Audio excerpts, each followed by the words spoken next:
Lowe's knows when you're looking for reliability, the right brand makes all the difference. And now, Lowe's is the exclusive home improvement retailer for the Whirlpool water treatment line, including their Wi-Fi softener, under-sink filtration system, and more. With Whirlpool's proven performance and our everyday low prices, better tasting, better quality water is within reach. Shop pro-trusted brands like Whirlpool and more, in-store or online. Lowe's, we help, you save. In late August 1992, Randy Weaver and his family were refusing to come down from the remote Idaho mountaintop where they lived. Weaver, a fugitive on a federal firearms charge, has been holed up in a cabin near Naples for more than a year. The government thought Randy Weaver was a dangerous, possibly violent extremist. Randy and his wife, Vicki, thought the government was an agent of Satan on Earth. When it was all over, 3 people were dead, and the government had spent millions of dollars to catch one man. We'll find out why the siege at Ruby Ridge unfolded the way it did, and think about some of the questions it raises. What should we do about white supremacists? Why has the story of Ruby Ridge become an enduring myth for the far right? And whose fault was it anyway? Subscribe to Standoff: What Happened at Ruby Ridge in Apple Podcasts or wherever you listen.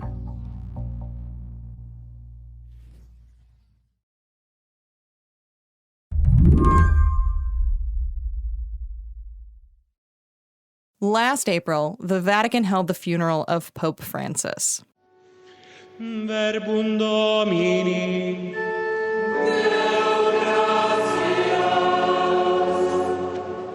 The funeral was huge, a very solemn and important event for Catholics across the world. But a scuttle online started to overtake the ceremony. I saw a meme going around in the liberal social media spheres that Donald Trump was so terrible that he fell asleep during Pope Francis's funeral. And they were like, and he called Joe Biden Sleepy Joe? And look at him here. And they claimed to have evidence of it. That's Geoffrey Fowler, a tech columnist with The Washington Post. Just weeks before Geoffrey saw those posts about Trump, he had actually signed up to be a volunteer community notes poster for Meta. And because something felt off about those posts, Geoffrey jumped into action.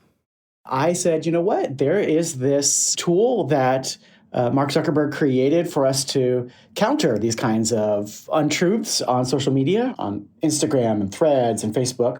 And I used it. It's called Community Notes. And I said, I'm going to go find the truth and I'm going to try to correct the record. The process of submitting a community note is fairly straightforward. Fortunately, there are still professional fact checkers out in the world. And some of them, I think in particular was Snopes in this case, had gone in and said, we're going to investigate. We're going to go to the tape and we're going to review the timestamps on these videos and see, did in fact Donald Trump fall asleep? And it turns out he did not. And that these were very selectively chosen images to try to create a false narrative about him. So, after finding a post on one of Meta's platforms claiming Trump drifted off, Geoffrey clicked a button, put in all the verified information he found, and sent it off. The hope was that Meta would add a little banner saying that the original post was inaccurate with his note attached. Did your writing a community note change anything with what Facebook, Instagram, Threads were posting? Not a damn thing. In fact, you can actually still find posts on Meta claiming Trump was asleep at the funeral, and there's no correction in sight. How many community notes have you written since you started 4 months ago, and how many have been published? I have attempted to write around 65 community notes, and for the month of April, the month of May, and the month of June, 0 of them published. But because I'm a very committed journalist, I kept going. And then in the month of July, there were some terrible floods in Texas, and there was a lot of misinformation flying then. And I fact-checked some of that using community notes, and 3 of those did actually end up getting published. But yeah, overall, that makes my rate less than 5% on things that were, I should definitely say, were 100% worthy of fact checks. Meta isn't the first company to crowdsource fact-checking to its users. It's actually taking a page out of Elon Musk's strategy with X. But its platforms, Facebook and Instagram and Threads, are some of the largest and most influential in the world.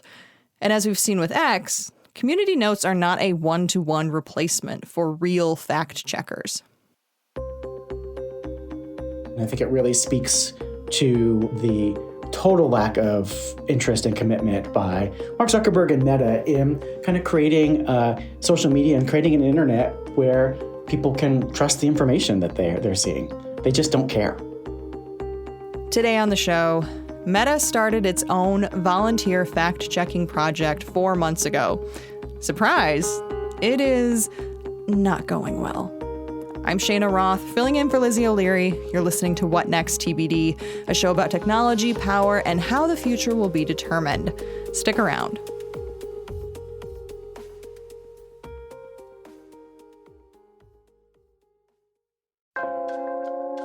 Finding great candidates to hire can be like trying to find a needle in a haystack. You get too many resumes and not enough candidates with the right skills or experience. But not with ZipRecruiter. ZipRecruiter finds amazing candidates for you fast. And right now, you can try it for free at ZipRecruiter.com/TBD. ZipRecruiter's smart technology identifies top talent for your roles quickly. The smart technology scans thousands of resumes to find candidates with the right skills, education, and experience for your job. And immediately after you post your job, ZipRecruiter's powerful matching technology starts showing you qualified people. Let ZipRecruiter find what you're looking for, the needle in the haystack. 4 out of 5 employers who post on ZipRecruiter get a quality candidate within the first day. Try it for free exclusively at ZipRecruiter.com/TBD. Again, that's ZipRecruiter.com/TBD. ZipRecruiter, the smartest way to hire.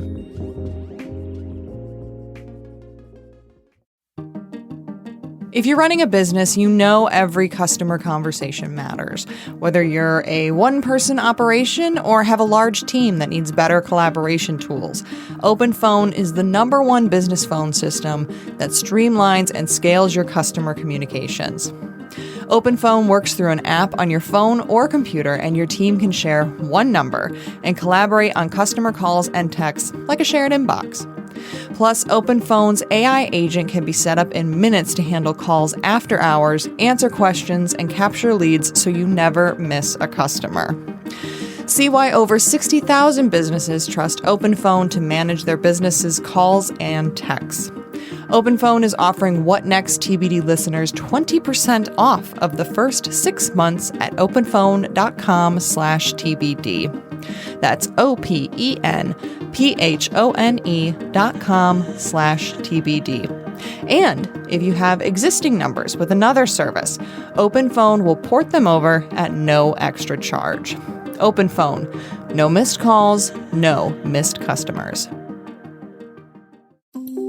The digital world feels more chaotic than ever. Huge data breaches, AI threatening jobs, foreign meddling, that creeping feeling of obsolescence.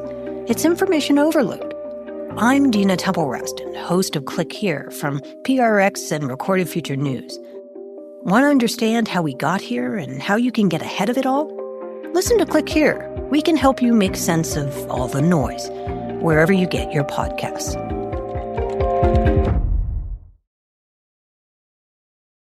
You probably remember that after the 2016 election, Facebook came under a ton of scrutiny for the rampant misinformation that had spread on the social media network.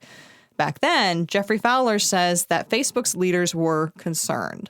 Zuckerberg at that time agreed, we got to do something about this, and brought in professionals who would have the power to add, again, notes to the bottom of posts, or even cause posts to be taken down, or even cause posts to just kind of like be downranked in the algorithms that suggest it to other people. These professional fact checkers check lots of things, not just political things. They also played an important role during the COVID era, where there was a lot of misinformation going around about the disease, and really trying to kind of make sure that people weren't being misled, and that things weren't going viral just because they were spicy and sexy to say, but, had some basis in science and fact. Can you describe how fact-checking used to work? I mean, like, how long were they spending maybe on like a single post? How were they they choose what post to fact check? And what would happen if something was inaccurate? So these decisions were up to these third-party organizations, right? And you can still encounter lots of them today if you go on the internet. Snopes is a really good example, right? That they are just going out there and they're trying to see what's going viral that is maybe misleading and try to correct it. Their fact checks came with a little bit of extra punch because depending on the nature of the information that they were correcting, they could cause a post to be taken down, or they could cause a post to at least be downranked. So in other words, seen less often by people to make it harder for it to go viral. They could move very fast when there was breaking news and misinformation about it, or they could, prioritize, do their own triage about what they thought was dangerous out there. Back in January, Mark Zuckerberg ended this, I don't want to say old-fashioned because it's not, but we'll say this method of fact-checking where it was actual professional fact-checkers. Why did Zuckerberg decide to stop using them? Well, it depends whether you believe Mark Zuckerberg was telling us the whole truth when he gave his reason. The reason he gave is that professional fact-checkers weren't working. The fact-checkers have just been too politically biased and have destroyed more trust than they've created, especially in the U.S. He also gave a hint as to maybe his other motivation when he said the results of the recent election suggested a change in America's values on free speech. So we're going to get back to our roots and focus on reducing mistakes, simplifying our policies, and restoring free expression on our platforms. Yeah, he said there was a cultural tipping point, right? That's right. What was he talking about? Well, I think his move was really interpreted to mean that he was trying to curry favor with Donald Trump, who was back in power now and is, as most listeners will know, often the focus of fact checks. And getting rid of these annoying professionals who liked to fact check Donald Trump and even led to him being kicked off of Facebook for a while was appealing. And this was right before Zuckerberg and other tech leaders showed up at the inauguration and, were working really hard to show the new administration that, they weren't enemies. Now, before Meta started its version of non-paid fact-checking, Elon Musk had done something similar over at Twitter/X. How closely does Meta's community notes system mirror the Musk system? It is an exact copy. In fact, the community notes system got developed before Elon Musk days by the company formerly known as Twitter. It was a project at first called Birdwatch, and it was an open experiment from the very beginning. And one thing that was really remarkable about it was that they shared all of the data. They said, okay, we're going to try to see what happens if we add crowdsourcing to fact-checking instead of just having it done by professionals. And again, they were trying to understand, would people use different language? Would people be more trusted? Would people end up fact-checking a wider set of things? And that might be valuable for the community.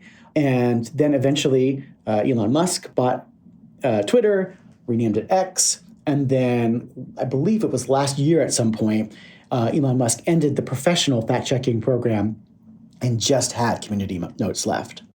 During his work as a community notes volunteer for Meta, Geoffrey spoke with someone who had developed the community notes feature over at Twitter to try and understand the inner workings of the system. What he found was striking. Community notes weren't designed around the idea of majority rule. Instead, they relied on something called the bridging algorithm. The bridging algorithm looks to see if people who have previously disagreed about the helpfulness of posts agree on this new one. So in other words, to put it in another frame, Republicans and Democrats both have to agree that it is helpful before it gets published. Now, on one level, that's a fascinating, smart idea. How do we find consensus about what should be a fact in society? You don't want something posted as kind of a fact check that has additional wrong information in it. That would be terrible. You don't want people to be beaten up just because they have one point of view and a whole bunch of people swarmed onto it and voted that it was helpful, and then they have this thing appended to their post. So those were all good things, but those also mean that it's a very conservative system, that it works really hard to make sure there's a very high bar that gets crossed with people's views of the fact check before it goes out there. And that's what I learned from the early Birdwatch and community notes people at Twitter, that they set this bar really high because, again, it was going to be additive to the work by professional fact checkers. So they wouldn't lose anything by it being conservative, but they might gain stuff when the community does find information that they find consensus on. But as a system to use as the sole version of fact checking, oh boy, does that fall down, right? Because guess what? It's really hard to find consensus about anything on the internet today. Despite that challenging reality, Meta leadership wasted little time in switching over to community notes. Zuckerberg announced this in January, and by the middle of March, they had launched Community Notes, which they said was going to be the alternative, the replacement for fact-checking in the US, starting at first. And then by early April, they had not only started Community Notes, but completely gotten rid of the professional fact-checking system in the US on Facebook. So X started with a sort of almost like an experimental easing in of getting rid of fact checkers, but Meta went just all in right at the same time. Do you think it was better that X kind of had this in-between period? Yeah, it's a very strange choice on Mark Zuckerberg's part to just get rid of the pros and leap into this right away. Because although, Meta didn't have to develop this system. It was created as an open source software by Twitter and then X, so they literally could take the algorithm, take all of the stuff that, all the investment that X has made over a couple of years to try to develop this and plop it into their system. The truth is that these are different social networks. The community on X, the attitude towards accuracy and information on X is different than it is on Facebook and on Instagram and on Threads. And the presumption that you could just plop it out of one and plop it into the other, I think really was one of the mistakes that they made here. But ultimately, was the decision really about trying to find a new way to correct facts, or was it just politically expedient to fire fact checkers? We got to keep going back to that question. Because in a way, I feel sort of bad for the employees of Meta who probably one day got a memo from the head of policy saying, hey, FYI, we're doing community notes now, make it work. And that's a kind of an impossible task. After the break, Geoffrey becomes one of Meta's community notes volunteers. And he discovers just how difficult it is to fight misinformation in this new system.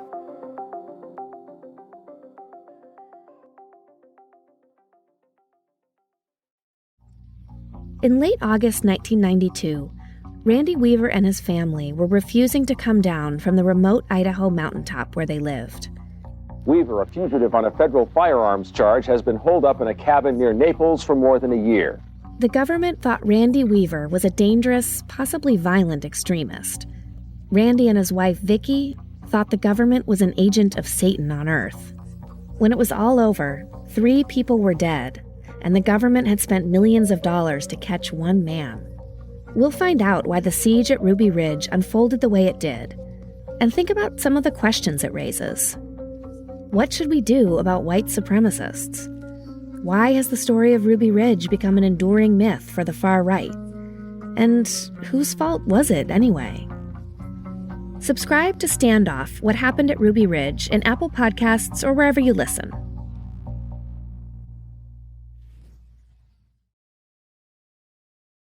Since Geoffrey has become a community notes volunteer for Meta, he's submitted dozens of community notes, yet most of those have not been made public despite his best efforts.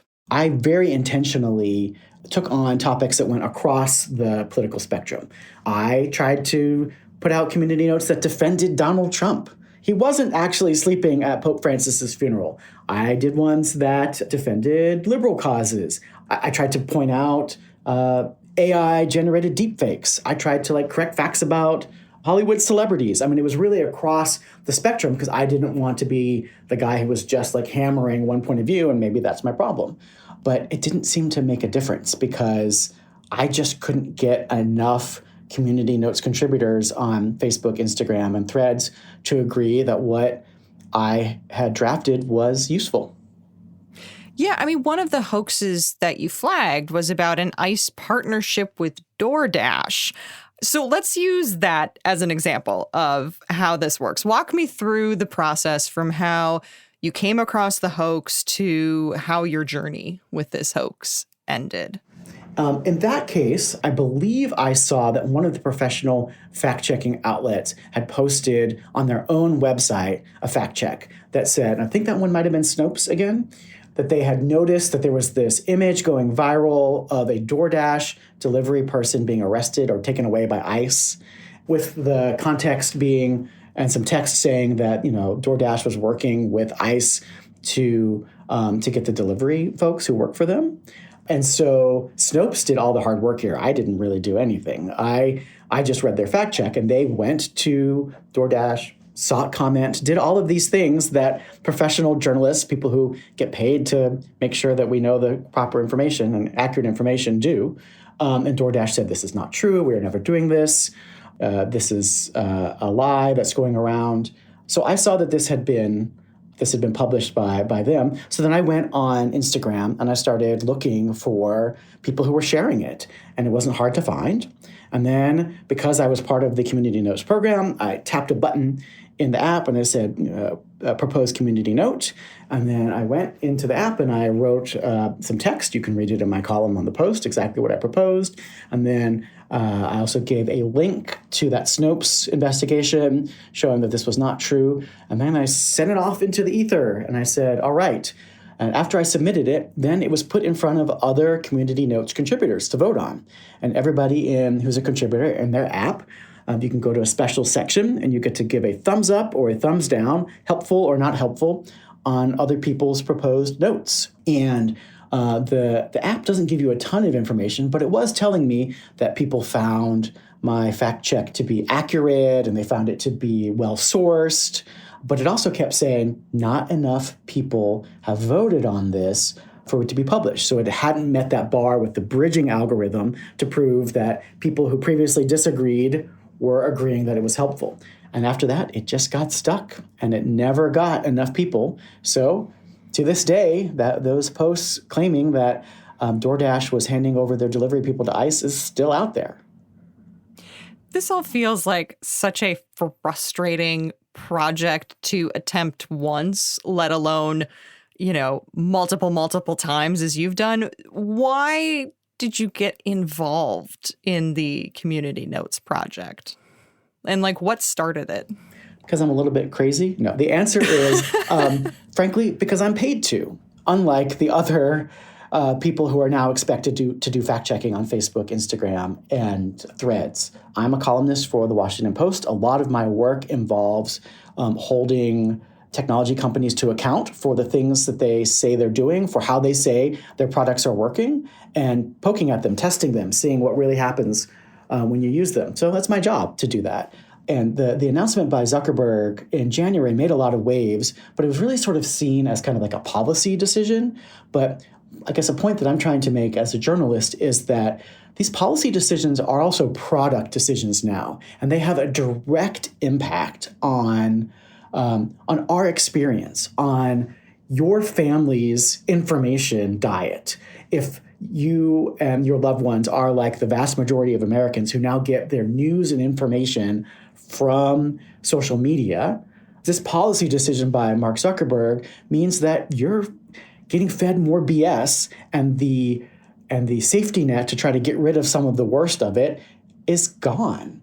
And the thing that's replaced it is just not up to the task. Now, Meta says it's still too early to judge their system. They say it's only been 4 months and that it takes time to build community. And also they say that my experience doing this is just one person's experience, and I can't necessarily evaluate how the entire system is functioning. Is this what they said when you asked them why they'd only published a fraction of your notes? That's right. That was their comment to me. And it is true that it is just one person's experience, but Meta has made it impossible to get a broader point of view.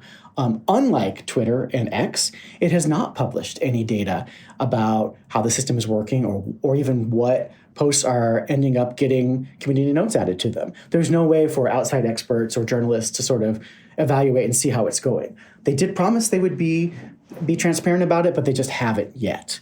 So the best we've got is for someone like me to just try and use it and report back on that.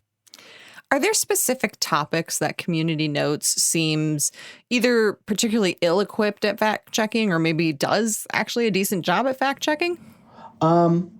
It seems like breaking news is particularly hard, right? Because you have to get consensus before things get posted. And when news is happening quickly or something is going viral, the system can't move quickly.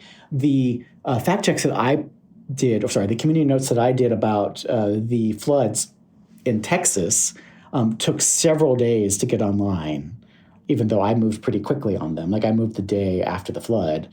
And so that meant that for many days while this stuff was going viral, that information was just out there and people were falling for it.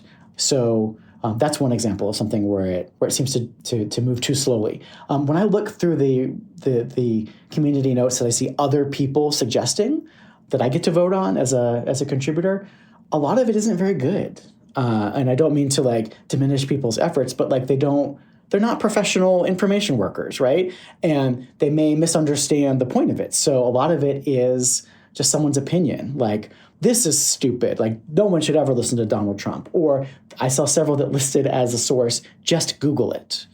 And again, I can't blame people for doing that. Like, they're not paid to go out and find the exact source that gets something right. Again, that's why we need professionals. One criticism of community notes is that by the time a post has been flagged, it's most likely already gone viral and been seen by a lot of users. But wasn't that also happening when Meta was using fact checkers? Is this just sort of a consummate problem with the internet? This is a problem with the internet, but there are things you can do about it. One thing you can do about it is let people know who've seen some piece of information, who've seen a post, that something they saw has been noted. And so I know Meta has talked about that idea as well. At the very least, letting people know who shared it or pressed a thumbs up on it or something. But maybe they should just show it to everybody who scrolled past it as well to let them know. That might help people kind of put in context that wow, there's a lot of bad ideas out there. I shouldn't trust everything that I see here. So that is something that there might be some technical solutions for, but that still presumes that we are getting lots of community notes published on lots of things, and I just don't see that happening yet.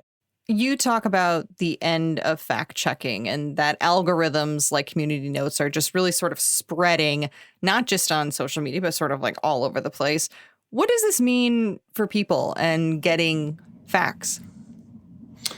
Yeah, so I think the scariest thing I can share is that community notes are not just on X and Meta, that in fact, the entire rest of Silicon Valley is now interested in using community notes to do content moderation because it is politically easier to rely on the community than to commit to professionals who might do fact checks that challenge the current powers that be in Washington and elsewhere. And that's a really scary idea for me because from a policy perspective, these are giant profit maximizing corporations that just want the government to leave them alone so they can get more powerful and make more money. And so they're ultimately viewing community notes as a way to get them out of a political bind. That's really worrisome to me. That says to me that our information diets are going to get even worse over time, and that's ultimately going to, make our population more divided, more misinformed, and make it harder to, come to consensus about the world that we live in. Geoffrey Fowler, thank you so much for coming on the show. You bet. Geoffrey Fowler is a tech columnist at The Washington Post, and that is it for our show today. What Next TBD is produced by Patrick Fort and Ethan Oberman. Our show is edited by Evan Campbell. Mia Lobel is the executive producer at Slate, and TBD is part of the larger What Next family. And if you're looking for more Slate shows to binge, check out this week's episode of Money Talks. I actually got the chance to talk with Emily Peck about Carrie Bradshaw's finances and the moneyed nature of the show, and just like that. You can find that in the Slate Money feed. We'll be back on Sunday with another episode on AI music slop. I'm Shayna Roth, in for Lizzie O'Leary. Thanks for listening.